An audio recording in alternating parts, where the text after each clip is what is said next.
कॉलेजमध्ये त्यावेळेस BAला असतील जवळपास 300 विद्यार्थी, 300 ते 350 विद्यार्थी, आणि त्या कॉलेजला 150चं युनिट होतं विद्यार्थ्यांचं.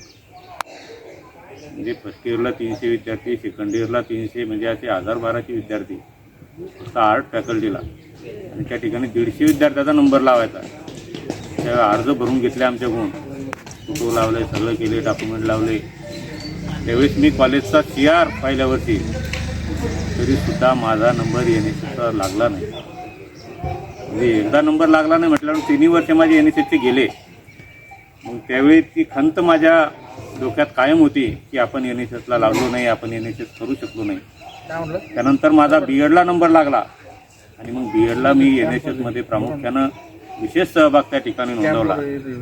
जे आपण म्हणतो की विद्यार्थ्यांचा सामाजिक मानसिक जो विकास आहे तो विकास यामधून घडतो. आपण घरामध्ये वागत असताना बघा तुम्ही कसं वागता. घरामध्ये कचरा पडलेला असतो, तिथं कचरा असतो.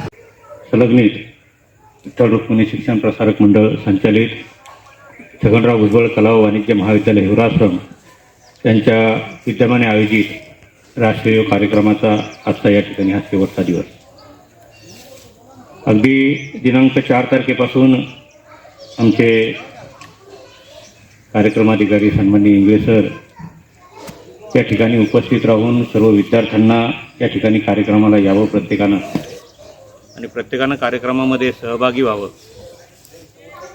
यासाठी त्यांनी मला वाटतं प्रत्येक दिवशी फोन लावले. प्रत्येक असा एकही दिवस गेला नाही. आणि मी सुद्धा 4 तारखेला 5 आमच्या बहिणी असतील, आमच्या मुली असतील, आमची आई असेल, ते काम करतात उचलायचं, झाडून घ्यायचं. परंतु आमचे मुलं हे घरातला केवढाही असू द्या, लहान असू द्या, मोठा असू द्या, तो झाडून घेत नाही, ते कपडे उचलत नाही, घडे करून ठेवत नाही.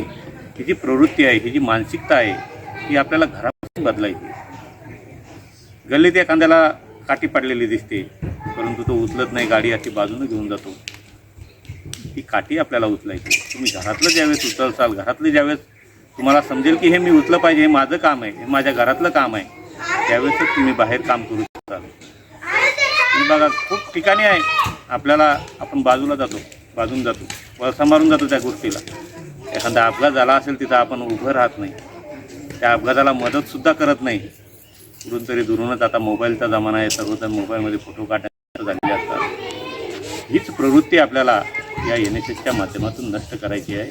हे NSS आपल्याला हेच शिकवत आहे की आपण समाजामध्ये गेल्यानंतर तुमचं शिक्षण झालं, ग्रॅज्युएशन झाले, एखादा चांगल्या हुद्द्यावर तुम्ही लागले MPSC करून, परंतु नक्कीच तुमचा व्यक्तित्व विकास त्या ठिकाणी नसेल तर तुम्हाला समाजामध्ये कसं बोलायचं, कसं वागायचं हे तुमच्या लक्षात येत नाही.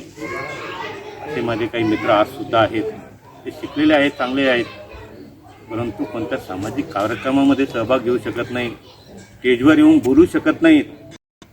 मग हे कशासाठी? आपण आपल्या वैयक्तिक जीवनामध्येच फक्त व्यस्त आहोत. Not to you but you असं काहीतरी तुमचं आहे ते ब्रीदवाक्य NSSचं. तर ते अगदी उत्तम आहे की माझ्यासाठी नाही तर तुम्ही इतरांसाठी जगलं पाहिजे. स्वतःसाठी जगलात तर मेलात आणि इतरांसाठी जगलात तर जगलात, हे वि. स. खांडेकर यांचं एक वाक्य आहे. म्हणून संत गाडगेबाबासारख्या अशिक्षित अडाणी या महापुरुषांचं नाव या विद्यापीठाला दिलं गेलं. का दिलं गेलं? तर ते स्वतःसाठी जगलेच नाही. त्यांनी कुठं स्वतःसाठी प्रॉपर्टी तयार करून नाही ठेवली, कुठं काही शिक्षित शाळा उभ्या करून नाही ठेवल्या, परंतु त्यांनी समाजाला शिकवलं.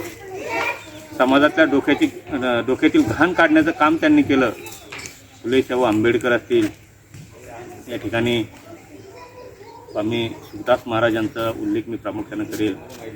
या छोट्याशा गावामध्ये स्वामी सुखदास महाराजांचा जन्म झाला आणि खरोखर अगदी फुलंसं रोप त्यांनी या हिवऱ्यामध्ये लावून आज वटवृक्ष झालेला आपण बघतो आहोत. त्यांच्या मनामध्ये संकल्पना निर्माण झाली की माझ्या ग्रामीण भागातला विद्यार्थी हा शिकला पाहिजे. या ठिकाणी कुठेच व्यवस्था नव्हती शिक्षणाची. पुढे देवगावमाळीला जावं लागत होतं आणि ही नदी पोहून पलीकडे विद्यार्थी त्यावेळी जात होते.